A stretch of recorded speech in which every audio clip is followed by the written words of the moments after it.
A era de ouro de Hollywood brilhou com glamour, segredos e escândalos. Mas por trás das cortinas de veludo e dos holofotes do estúdio estavam mulheres cuja sexualidade tanto aterrorizava quanto excitava uma indústria comandada por homens. Rotuladas de ninfomaníacas por jornalistas de tabloides e chefes de estúdio, essas 15 atrizes foram acusadas, às vezes falsamente, às vezes com orgulho, de terem apetites insaciáveis. Isso não é apenas fofoca. Isto é o que a velha Hollywood tentou enterrar. Tallulah Bankhead. Tallulah Bankhead não apenas quebrou as regras. Ela incendiou o livro de regras e o jogou pela janela. Com seu sotaque sulista profundo, humor mordaz e atitude despreocupada, ela invadiu os palcos da Broadway e as telas de Hollywood com uma ousadia que aterrorizava os estúdios. Mas por trás daquela voz sedutora estava uma mulher que abraçava abertamente sua liberdade sexual em uma era que exigia silêncio das mulheres. Ela uma vez brincou: "Meu único arrependimento na vida é não ter tido mais sexo." E ela falava sério. Bankhead era famosa por sua fluidez em gostos. Homens, mulheres, jovens atores, políticos e até colegas atrizes eram todos alvos. Ela propunha amantes com a mesma energia que trazia para o palco, seu charme irresistível e sua autodestruição igualmente lendária. Seus desejos vorazes tornaram-se tanto seu encanto quanto sua maldição. Sussurros sobre orgias, nudez pública e casos lésbicos secretos corriam desenfreados nos tabloides. Os chefes de estúdio temiam que ela provocasse indignação moral, e os produtores a colocaram na lista negra de papéis importantes. Ainda assim, ela se recusou a sentir vergonha. Sua abertura sobre seu apetite levou muitos a rotulá-la de ninfomaníaca, um termo carregado de fascínio e medo. A ousadia sexual de Bankhead não era uma atuação, era sobrevivência. Por trás de sua selvageria estava uma mulher lutando contra o vício, batalhas de saúde mental e a solidão de ser demais para uma sociedade que queria que as mulheres fossem menos. Ela era corajosa de maneiras que poucos ousavam ser, especialmente em uma época em que um único boato errado poderia destruir sua carreira. Ela uma vez disse: "Vou chegar e fazer amor com você às 5 horas. Se eu me atrasar, comece sem mim." Essa citação não era apenas sobre sexo. Era sobre viver a vida nos seus próprios termos, mesmo que isso queimasse tudo pelo caminho. Para Tallulah, ser rotulada de ninfomaníaca não era um insulto. Era um grito de guerra.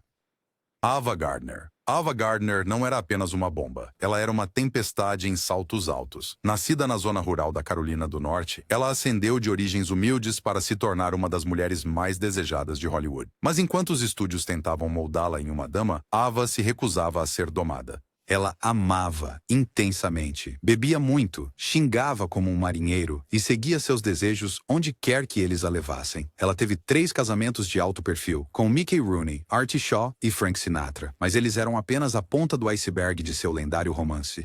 De toureiros na Espanha a magnatas como Howard Hughes, Ava nunca escondeu seu apetite por homens, paixão ou prazer. Ela admitiu abertamente trair, às vezes por tédio, às vezes por vingança. Uma vez, quando perguntada sobre sua vida amorosa, ela disse famosamente: "Eu não sou uma garota boazinha, sou uma mulher e tanto." Seu relacionamento tempestuoso com Sinatra era lendário. Eles brigavam, bebiam, quebravam coisas e sempre acabavam de volta nos braços ou camas um do outro.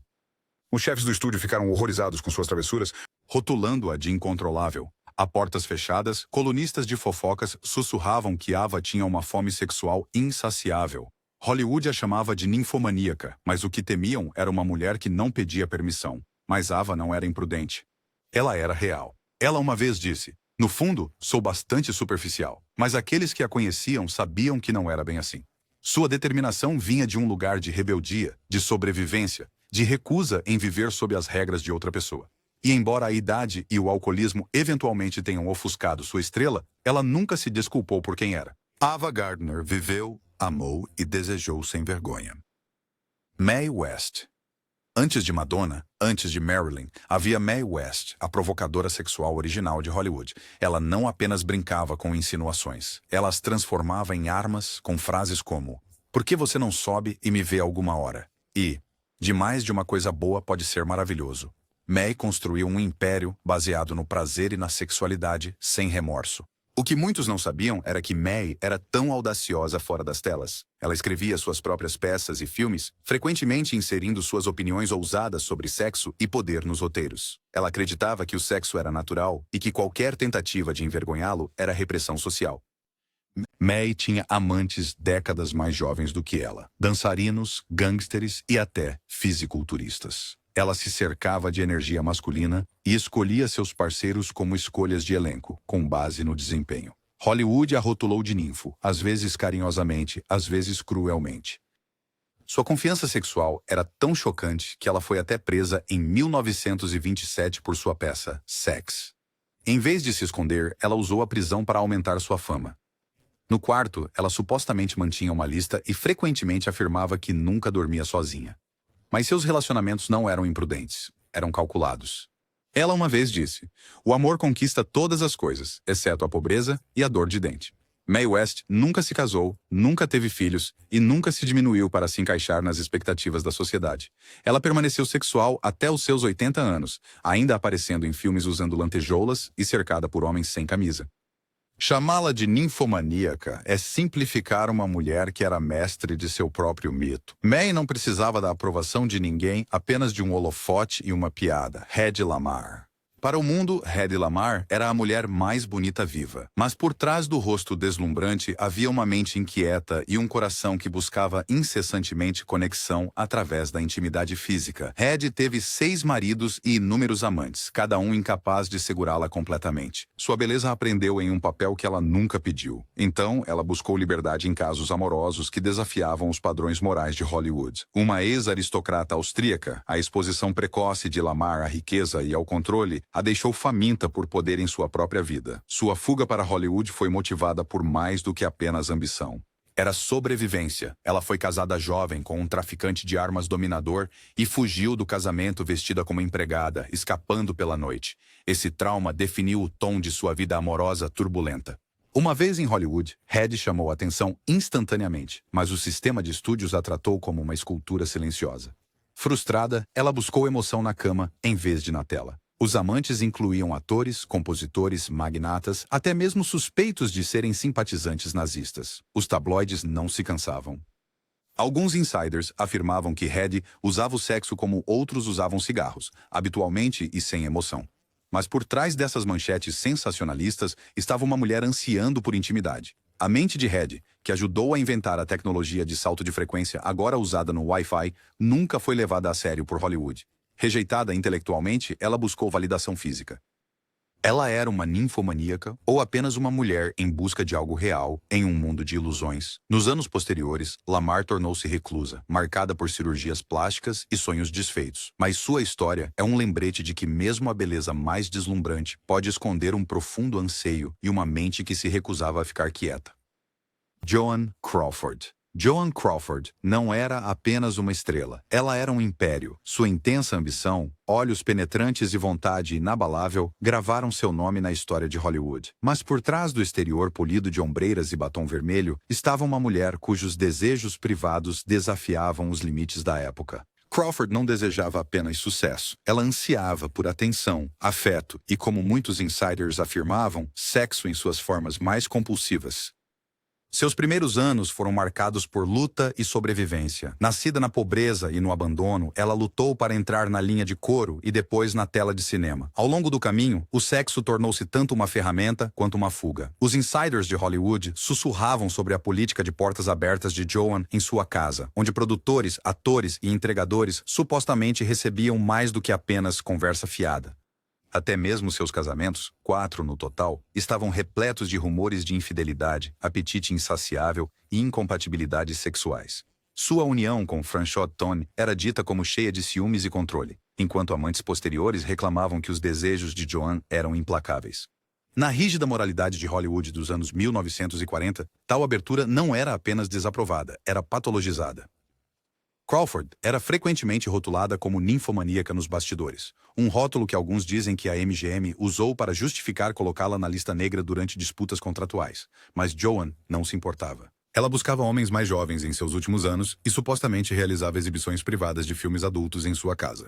Várias fontes afirmaram que ela mantinha fotografias explícitas escondidas em seu camarim, enquanto outros insistiam que ela tinha casos com homens e mulheres, incluindo atrizes. Alguns até a acusaram de manipulação sexual, usando o prazer como moeda em uma indústria de poder. Crawford, no entanto, nunca confirmou esses rumores. Em vez disso, ela apresentava uma face de controle gelado ao público, mantendo suas paixões enterrado sob a superfície, exceto em suas performances mais intensas na tela. É aí que sua verdadeira fome se manifestava. Rita Hayworth. Para milhões, ela era a deusa do desejo, a sereia ruiva que eletrizava as telas com um único movimento de cabelo em Gilda. Mas para Rita Hayworth, o desejo veio com um custo pesado. Nascida Margarita Cansino, ela foi sexualizada desde cedo, dançando com seu pai em clubes noturnos sensuais quando ainda era adolescente. Essa objetificação precoce assombraria seus relacionamentos por toda a vida. À medida que sua fama explodiu, sua reputação também cresceu. Por trás do glamour, Rita era emocionalmente frágil, profundamente insegura e cronicamente insatisfeita. Ela se casou 5 vezes, incluindo com Orson Welles e o príncipe Ali Khan, e ainda assim nunca encontrou paz. A imprensa a chamava de azarada no amor. Os insiders de Hollywood sussurravam algo mais brutal, que Rita era viciada em homens, incapaz de ficar sozinha por uma noite sequer. Seus casos amorosos tornaram-se material para tabloides, variando de coestrelas a membros da realeza, cada um terminando em desilusão ou traição. Wells uma vez afirmou que ela tinha uma necessidade infantil de afeto, enquanto outros a rotulavam como uma romântica compulsiva que confundia luxúria com amor. Dizem que ela frequentemente usava o sexo para acalmar seu caos interior, um sintoma, alguns alegavam, de danos emocionais e problemas de autoestima. Quando o príncipe Ali Khan se divorciou dela, citando negligência e instabilidade, não foi apenas um golpe para sua imagem. Isso marcou o início de sua queda. Os chefes do estúdio ficaram frustrados, alegando que Rita estava muito distraída com os homens para se concentrar no trabalho. Antes elogiada por seu mistério sensual, agora era rotulada como difícil, errática e sim, até mesmo ninfomaníaca em memorandos discretos do estúdio. Rita uma vez lamentou: "Os homens vão para a cama com Gilda, mas acordam comigo." Sua tragédia não estava em seu apetite, mas em ser desejada por uma imagem em vez de ser amada por quem realmente era. Hollywood deu-lhe fama, mas nunca lhe deu paz. Jean Harlow. Antes de Marilyn Monroe, havia Jean Harlow, a loira fatal original. Ela explodiu na tela com uma sexualidade crua, confiança atrevida e uma risada que deixava os executivos de estúdio nervosos. Mas o apelo de Harlow não terminava na lente da câmera. Sua vida fora das telas era igualmente provocante, repleta de casos apaixonados, casamentos rápidos e uma aceitação sem filtros de sua sexualidade. Ela se casou 3 vezes antes de sua trágica morte aos 26 anos e sua vida amorosa se movia a uma velocidade relâmpago. Seu segundo marido, o produtor Paul Byrne, morreu em circunstâncias misteriosas com rumores de suicídio ligados à sua conturbada vida sexual. Alguns especularam que Byrne não conseguia satisfazê-la, e pessoas de dentro insinuaram que as necessidades de Harlow o levaram ao desespero. O escândalo abalou a MGM e os solucionadores do estúdio se apressaram para enterrar a história, mas Jean não parou. Ela supostamente teve casos com Spencer Tracy, Clark Gable e vários homens casados.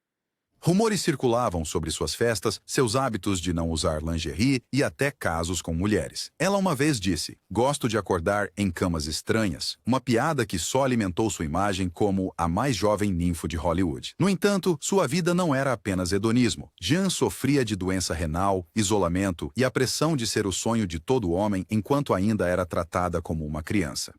Ela era frequentemente sobrecarregada de trabalho, desprotegida e escalada para papéis que refletiam sua objetificação na vida real.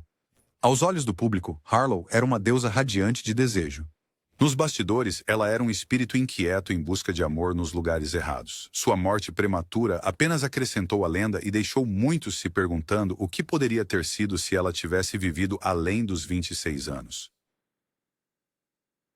Barbara Payton. Barbara Payton foi a história de advertência que Hollywood nunca quis contar. Ela entrou na indústria cinematográfica como um foguete, loira, ousada e cheia de carisma sexual. Mas sua ascensão meteórica foi rapidamente eclipsada por escândalos, vícios e um padrão autodestrutivo de buscar amor através da validação física. Payton tornou-se infame não apenas por seus papéis, mas por seu triângulo amoroso com o ator Franchot Tone e a estrela de Tough Guy, Tom Neal. A violenta consequência, Neal espancou Tone até o coma. Foi manchete em todo o país. Mas o papel de Bárbara no caos foi o que atraiu a ira da imprensa. Ela não foi retratada como uma vítima de violência doméstica. Ela foi pintada como uma ninfomaníaca que enlouquecia os homens de desejo. Ela pulava de relacionamento em relacionamento como uma bola de pinball, equilibrando múltiplos amantes enquanto mergulhava no alcoolismo. Um executivo de estúdio disse que Bárbara tinha a moral de um gato. enquanto os colunistas de fofocas a apelidaram de a garota que não sabia dizer não. Mesmo depois que sua estrela se apagou, ela continuou a aparecer em tabloides, frequentemente bêbada, espancada ou seminu. No final da década de 1950, ela recorreu ao trabalho sexual e à mendicância em Hollywood. Sua vida outrora glamourosa, reduzida à tragédia. Ela morreu de insuficiência cardíaca e hepática aos 39 anos. Sua queda tornou-se uma parábola, uma que culpava sua sexualidade em vez dos homens e da máquina que a usaram. A história de Barbara Payton não era apenas sobre luxúria. Era sobre uma mulher que foi rotulada, punida e, em última análise, destruída por se recusar a ter vergonha de seus desejos. Bette Davis. Bette Davis não exibia a sexualidade como outras estrelas, mas não se engane. Por trás daquele discurso cortante, sobrancelhas arqueadas e sagacidade afiada, havia uma mulher cujas paixões eram profundas, intensas e perigosamente obsessivas. Ela não era uma pin-up, mas seduzia com poder, inteligência e volatilidade emocional. Para a imprensa, ela era simplesmente difícil. Para aqueles que a conheciam, ela era incansável na arte, na vida e no amor. Ela se casou 4 vezes e teve muitos mais relacionamentos, alguns mantidos em segredo, outros explodindo em desastres muito públicos. Bette não procurava amantes por conforto. Ela ansiava por intensidade. Quando estava apaixonada, se entregava completamente. Ela supostamente teve um caso com William Wyler durante Jezebel e frequentemente perseguia homens casados ou indisponíveis. Muitos insiders a descreveram como emocionalmente voraz, uma mulher que exigia devoção completa ou nada. O que alimentava as fofocas era a sua ferocidade. Ela não se importava em ser vista como uma dama. Seus relacionamentos eram cheios de discussões acaloradas, ciúmes e reconciliações apaixonadas. Um ex-amante disse que Davis consumia as pessoas, tanto emocionalmente quanto sexualmente, o que pode explicar por que tantos homens eram atraídos e queimados por ela. Os executivos do estúdio ficavam inquietos com o fogo de Bette fora das telas. Ela desafiava os papéis tradicionais, não fingia ser submissa e frequentemente enfrentava produtores em público. Mas a portas fechadas, rumores circulavam. Alguns disseram que Davis teve casos românticos com mulheres em sua juventude, outros afirmaram que sua busca por intimidade vinha de uma infância complicada onde o afeto tinha que ser conquistado. Talvez sua confissão mais honesta tenha sido quando ela admitiu: sem maravilha e percepção, atuar é apenas um ofício. Com isso, torna-se criação. O mesmo poderia ser dito sobre sua vida amorosa. Não havia nada de transacional nisso. Era tudo envolvente, criativo, caótico. Embora os tabloides não a rotulassem de ninfomaníaca tão descaradamente quanto outros, os insiders da indústria certamente o faziam, enquadrando suas necessidades emocionais e sexuais como perigosas. Mas Davis nunca se desculpou. Ela não apenas interpretava mulheres complicadas, ela era uma. E em uma cidade construída sobre ilusões, Bette Davis viveu sem vergonha. Mesmo que isso significasse ser chamada de algo feio por aqueles que tinham medo de uma mulher que queria demais. Marlene Dietrich.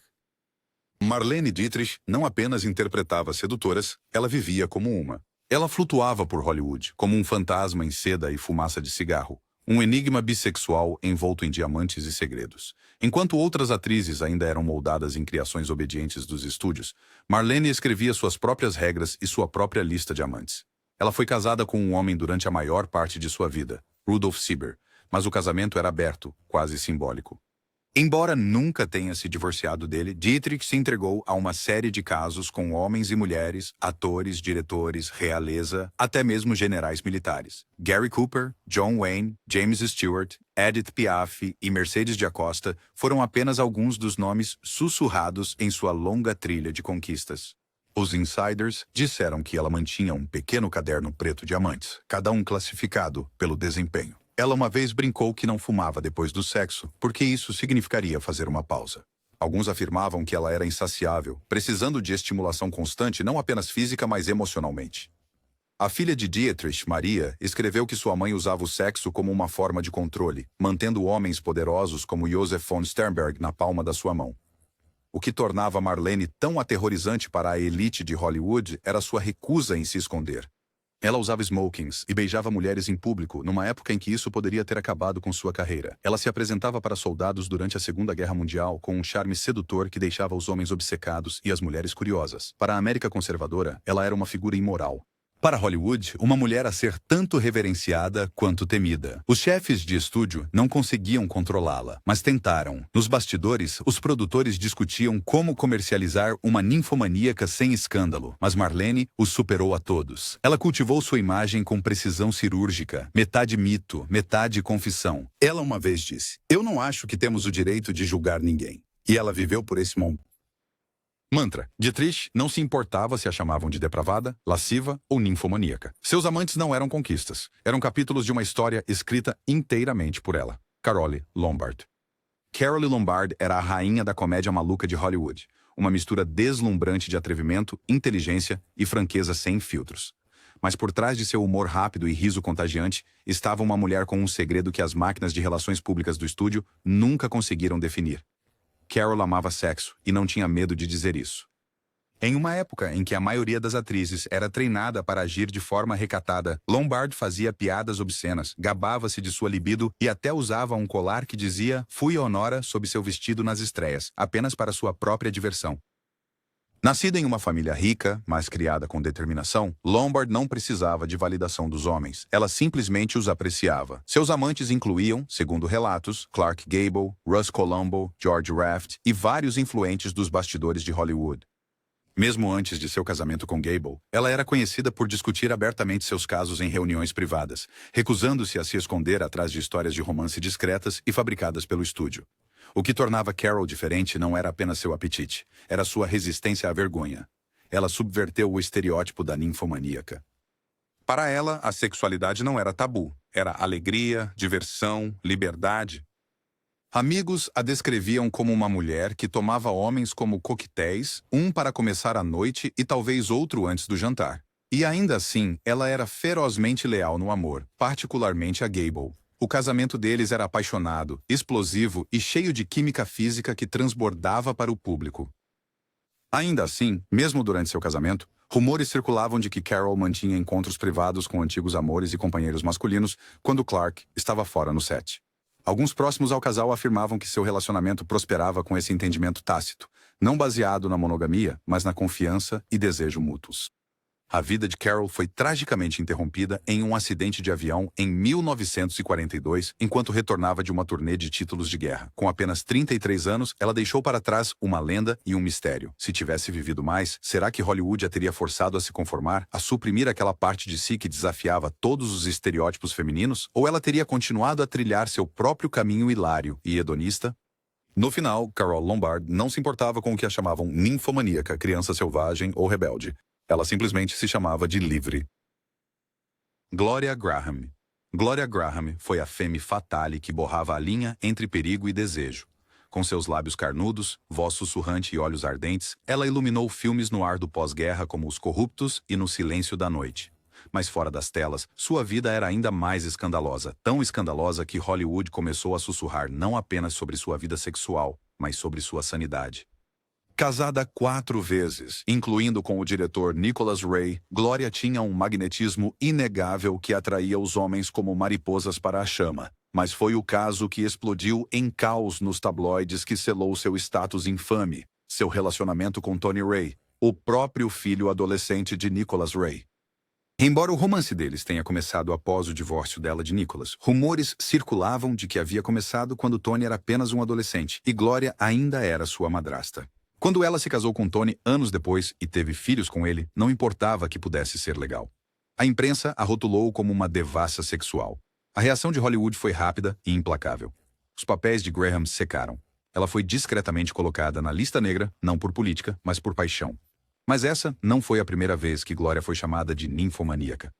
Diretores como Cecil B. DeMille supostamente a consideravam intensa demais para papéis principais, citando seu comportamento sedutor e desrespeito por limites.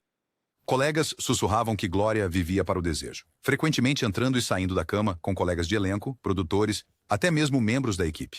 No entanto, a sexualidade de Gloria não era caos, era um mecanismo de enfrentamento.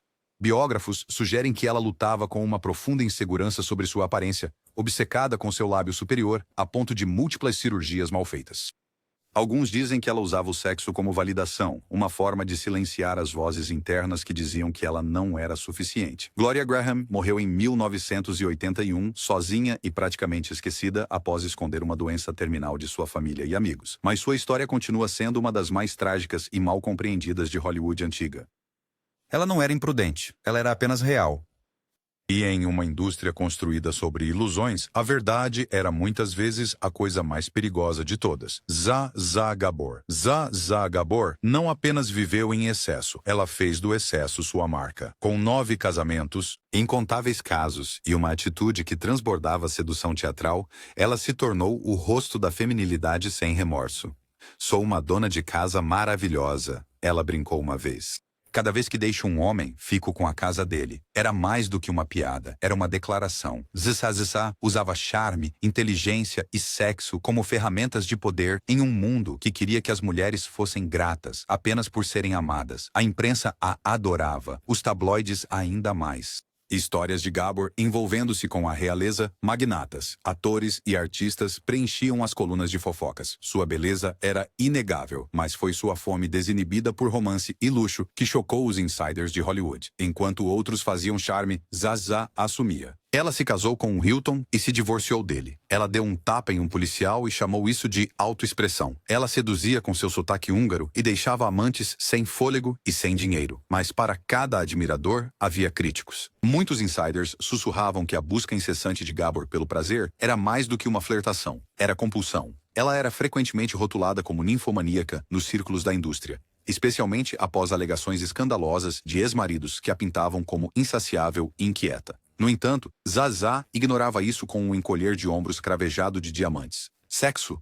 Eu só uso isso quando quero conseguir algo. Mas por trás de sua persona brilhante, havia uma mulher moldada pela guerra, exílio e trauma. Nascida em Budapeste, Zsa Zsa fugiu da Europa durante a Segunda Guerra Mundial, carregando cicatrizes que nenhum dinheiro ou vison poderia apagar. Alguns biógrafos acreditam que suas compulsões românticas estavam enraizadas em uma necessidade de segurança, adoração e, acima de tudo, controle.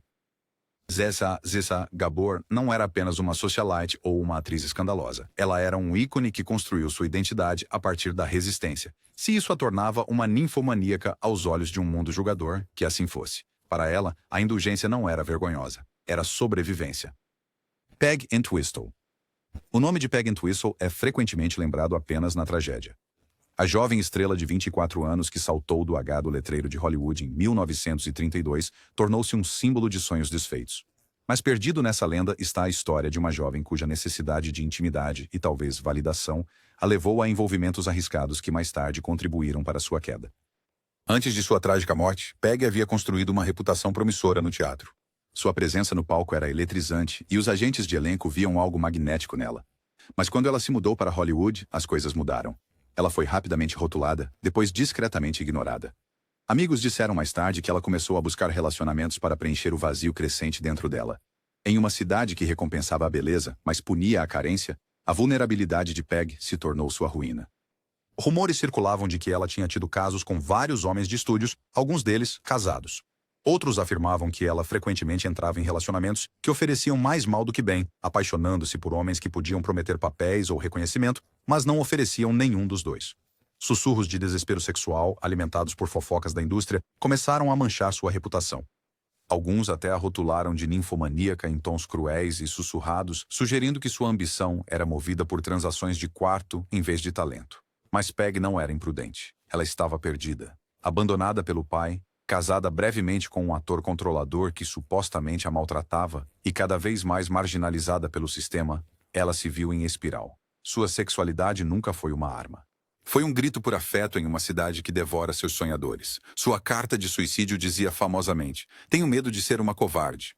Sinto muito por tudo. Se eu tivesse feito isso há muito tempo, teria poupado muita dor." Foi a nota final de uma jovem marcada e quebrada, não por quem ela realmente era, mas pelo que a indústria projetado nela. Linda Darnell.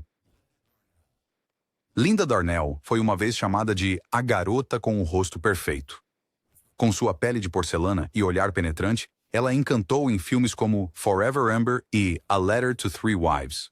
Mas por trás das telas, havia uma mulher tão atormentada pela insegurança e necessidade emocional que isso transbordou em seus relacionamentos, transformando-a de estrela em ascensão a um conto de advertência. Darnell entrou no sistema de estúdios ainda adolescente, preparada pela 20th Century Fox para se tornar a próxima grande estrela. Mas, à medida que envelhecia e deixava os papéis de ingênua, a ansiedade começou a surgir.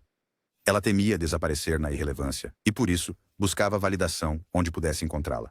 Amigos a descreviam como desesperada por amor, e esse desespero se manifestava em uma série de relacionamentos turbulentos. Diretores, atores, produtores. Linda passava por eles, cada relacionamento mais intenso que o anterior. Ela se casou 3 vezes e frequentemente estava infiel, às vezes equilibrando múltiplos amantes. Pessoas da indústria começaram a rotulá-la como emocionalmente instável e, mais discretamente, uma ninfomaníaca.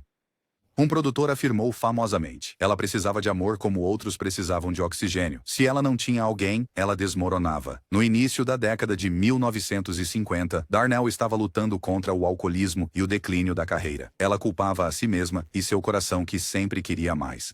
Tragicamente, em 1965, ela morreu em um incêndio em casa aos 41 anos, enquanto estava hospedada com sua ex-secretária.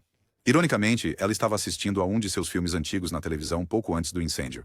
Linda Darnell não sofria de desejo em excesso, ela sofria de pouca paz. Sua história não era sobre promiscuidade, era sobre uma mulher que acreditava que o amor poderia salvá-la.